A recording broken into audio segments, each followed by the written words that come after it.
สบายดีเนาะค่อยก็คือเจ้าของคลิปดังรายวันเนาะคลิปนี้ก็อยากมาฝากไปหาคำแสงเนาะผู้ที่ได้อัดคลิปโพสต์ลงว่าเรื่องการบริจาคเครื่องนุ่งของ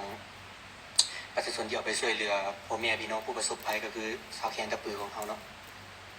แต่ว่าสิ่งที่น้องโพสต์ลงนั้นมันเป็นการเว้าที่ผิดพลาดอย่างแรงเนาะซึ่งมันเป็นเรื่องที่บ่ได้ตลกเลยซึ่งเห็นแล้วรู้สึกได้เลยว่าน้องกำลังทำลายน้ำใจคนที่ว่าเขามาบริจาคเนาะก็คือสิ่งของเขามาบริจาคนั้น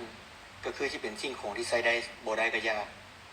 แต่ว่าเราก็ต้องรักษาน้ำใจของเขาไว้ก็คือบ่จะเป็นต้องมาเฮ็ดแบบนี้เพราะว่าเขาเต็มใจบริจาคเขาก็ต้องเต็มใจรับเนาะในเมื่อมันใช้บ่ได้เขาก็ทิ่มไปเท่านั้นก็คือจบบ่อยากเว้าหยังหลายบ่อยากเว้าหยังต่อก็คือเว้าแต่เท่านี้เนาะทีนี้ก็ฝากไว้ให้แน่ก็คือให้มีสตินำกันเพราะว่าสิ่งที่เจ้าเว้านั้นมันอาจจะเป็นการทำลายน้ำใจของคนที่ว่าเขามีน้ำใจที่อยากจะช่วยเหลือเนาะมันบ่แม่นมีแต่คนลาวเขาเด้ที่ช่วยเหลือหลายๆนานาประเทศหลายๆชาติเขาก็ยื่นมือเข้ามาช่วยเหลือของเราถึงว่ามันสิใช้ได้ใช้บ่ได้ก็ยาก